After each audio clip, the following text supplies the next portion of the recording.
The words didn't just echo, they cut with a precision that left no visible wound, yet bled something far deeper. Mabel stood motionless in the vast marble hall, her fingers lightly clutching the fabric of her modest dress as though it were the only thing anchoring her to the moment. The chandeliers above shimmered with excessive brilliance, casting fractured light across polished floors that reflected everything except warmth.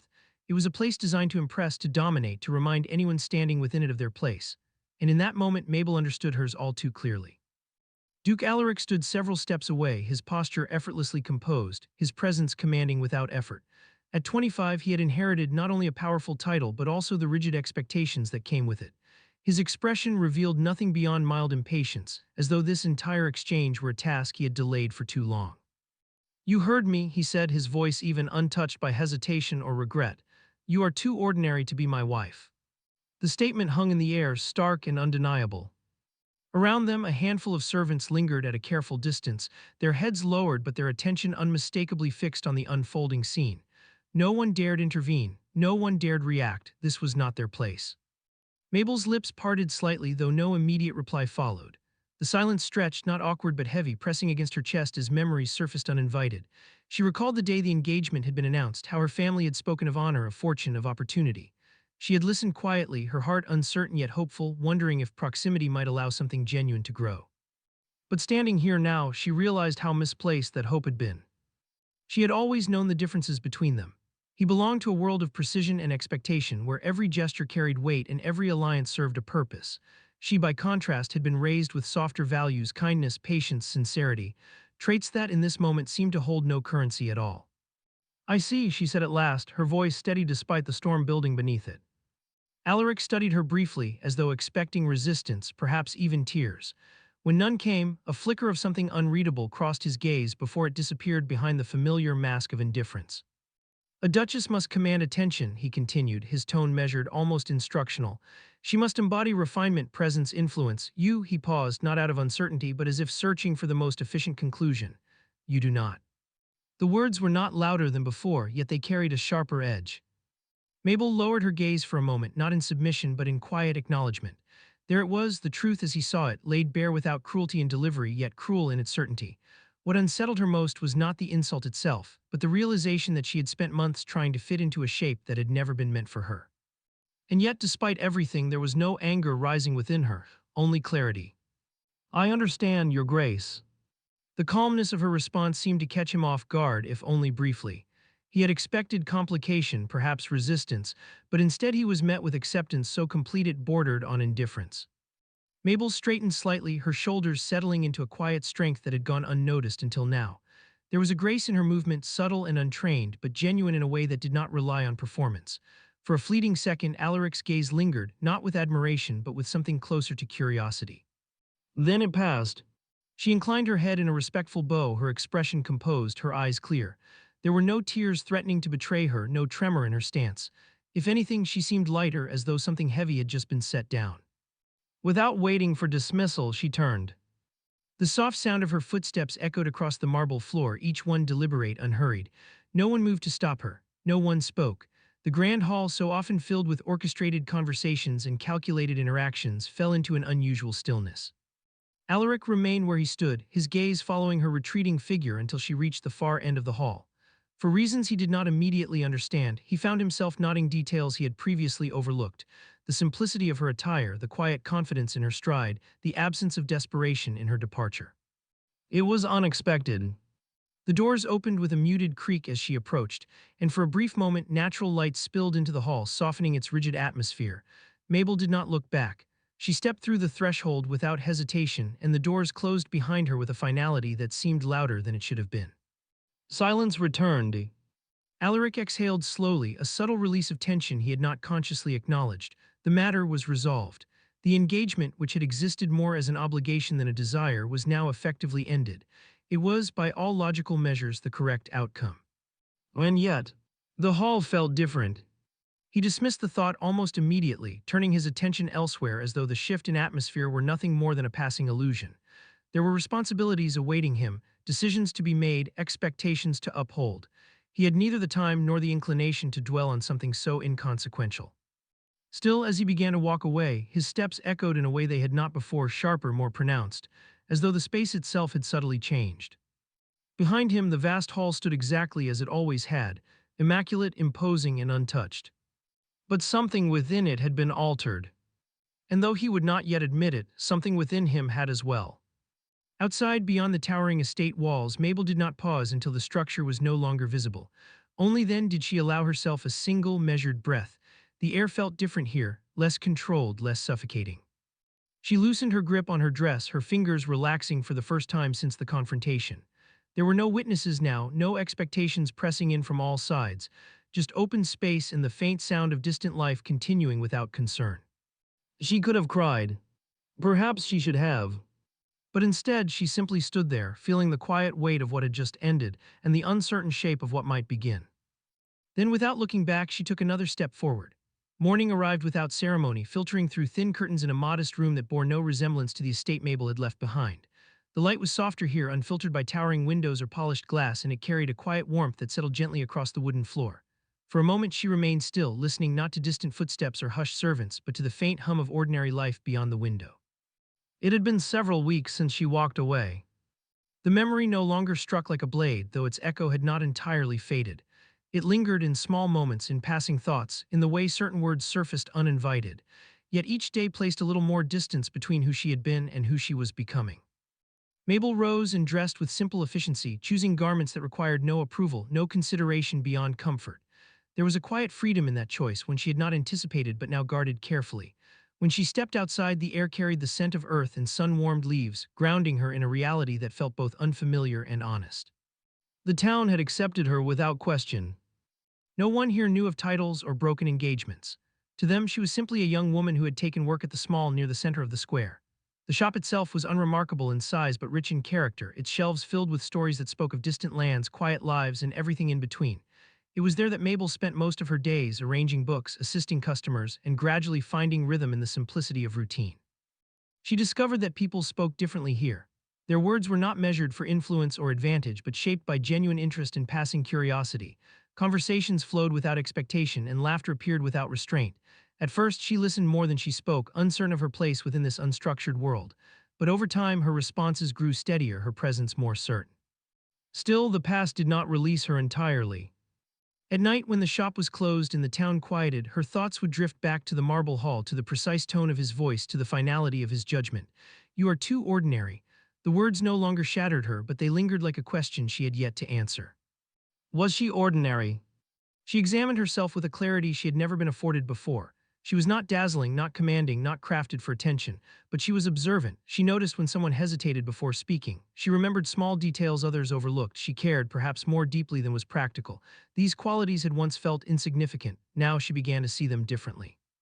One afternoon, a regular customer paused at the counter, her expression thoughtful. "You always recommend the right book," she said simply. "It feels as though you understand what people need before they say it." The comment was brief, almost casual, but it stayed with Mabel long after the woman left. It was not praise shaped by expectation. It was recognition unadorned and sincere. For the first time, she considered the possibility that what had been dismissed as ordinary might, in another place, hold value. Meanwhile, far from the quiet rhythm of the town, Duke Allaric continued his days within the unchanging structure of his estate. His schedule remained precise, his responsibilities executed without fault. Meetings were held, decisions rendered, and expectations met with the same efficiency that had defined him for years. Nothing had altered, and yet something had. At first, the change was subtle, almost imperceptible. A slight pause where none had existed before, a moment of distraction during conversations that required his full attention. He dismissed these lapses as fatigue, the natural result of accumulated obligations, but they persisted, quietly resisting explanation. He began to notice absences. The tea served each morning lacked a certain balance he could not immediately identify. The garden, though meticulously maintained, seemed less inviting. The silence of the halls, once a mark of order, now carried an unfamiliar weight. None of these details disrupted the function of his household, yet together they formed a pattern he could not ignore. He did not speak of it.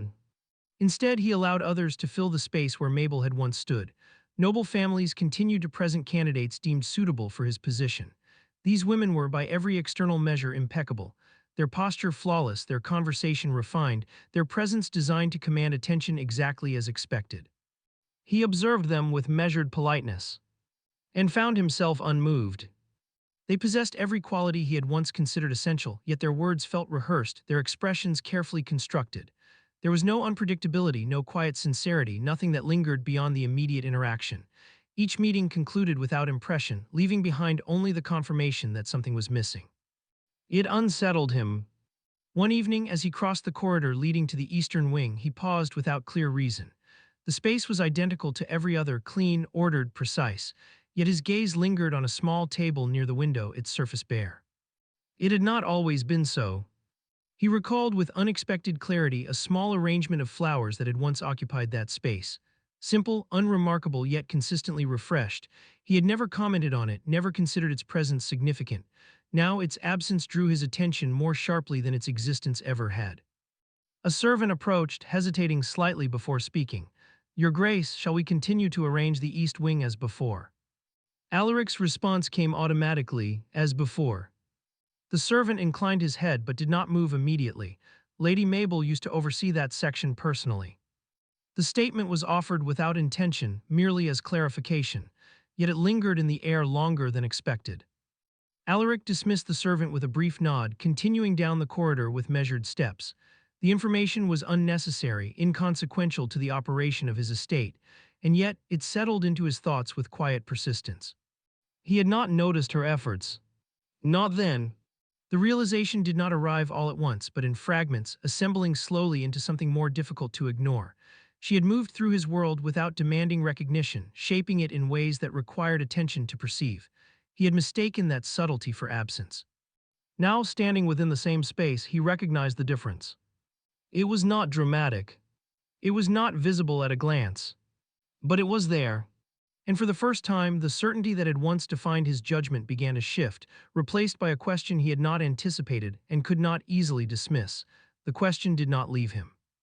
It followed Allaric through corridors and council chambers, through conversations that demanded clarity yet received only fragments of his attention. What had once been certainty now unraveled into quiet doubt, threading itself through his thoughts with persistent precision. He had judged Mabel with unwavering confidence, yet that confidence no longer held. At first, he resisted the shift. He told himself that absence could distort perception, that familiarity might falsely elevate what had once seemed insignificant.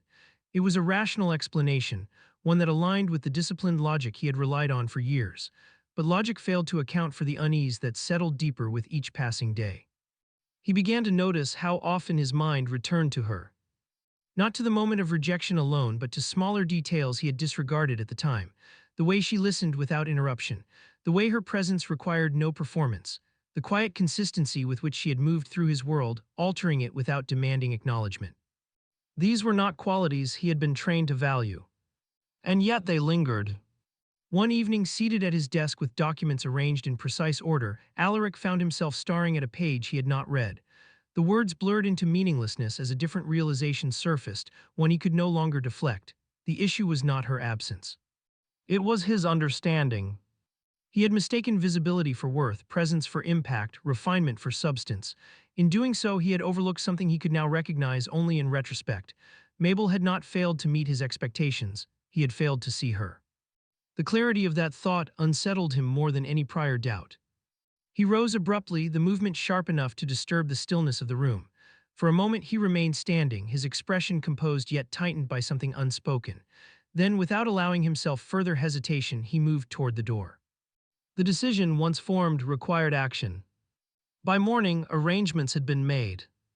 He did not delegate the task. He did not issue orders for others to search in his place.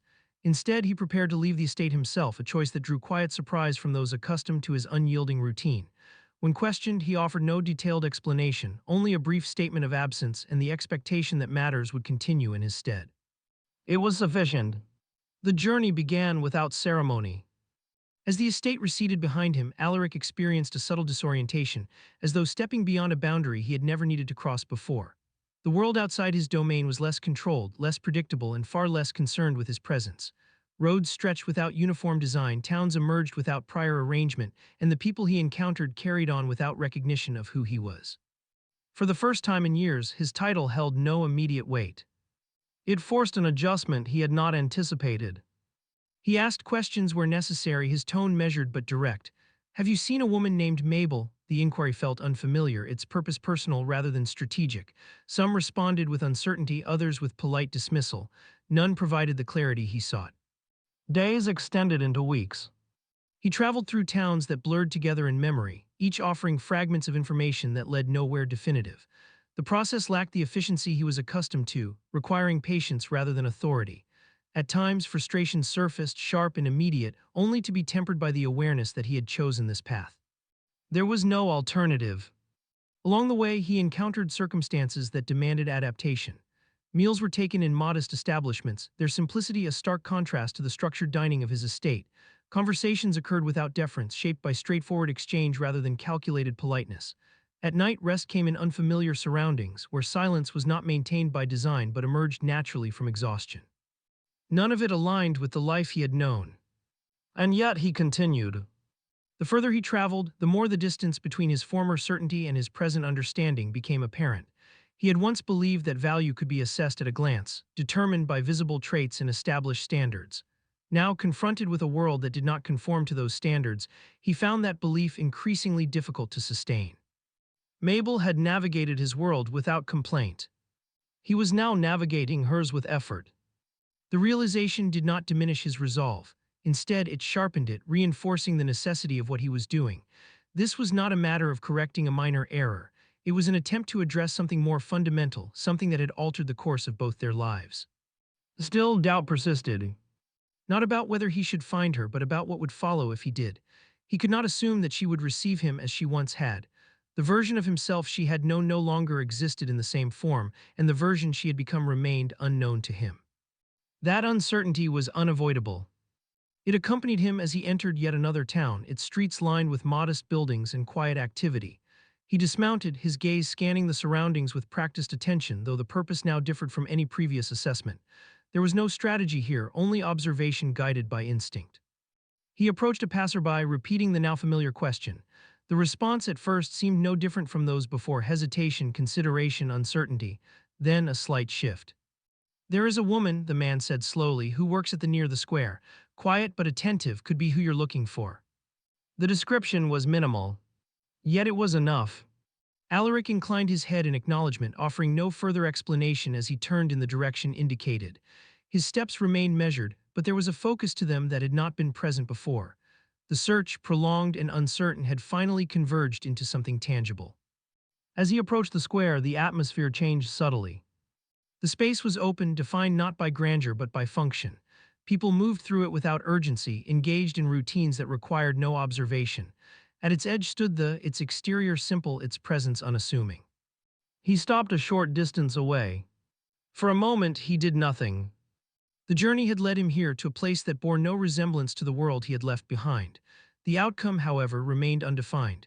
He could proceed, enter, and confront whatever awaited within, or he could hesitate, allowing uncertainty to dictate his next action. He had not come this far to retreat. With that understanding, he stepped forward, closing the remaining distance between himself and the door, his hand lifting to push it open as the weight of what lay beyond settled fully into place. The door opened with a soft chime, a sound so ordinary it contrasted sharply with the weight of Allaric's arrival. He stepped inside, his gaze adjusting to the muted light filtering through narrow windows, and for a moment he remained still. The space was modest, lined with shelves that held more stories than status, more warmth than grandeur. It was not a place he would have entered before. Now it felt like the only place he needed to be. Mabel stood near the far end of the shop, arranging a row of books with quiet concentration. Her movements were unhurried, precise without rigidity, and entirely unguarded. There was no audience here, no expectation shaping her posture, no pressure dictating her expression. She existed within the moment, unaware of the presence that had just altered its course. Allaric watched her not with the detached assessment he had once relied upon, but with a focus sharpened by absence and regret. The differences were subtle yet unmistakable. She appeared lighter, not in form but in presence, as though the weight she had carried within his world had been set aside. The realization settled firmly within him. She had not lost anything by leaving. He had. Mabel. The sound of her name was quieter than he intended, yet it carried across the small space with clarity.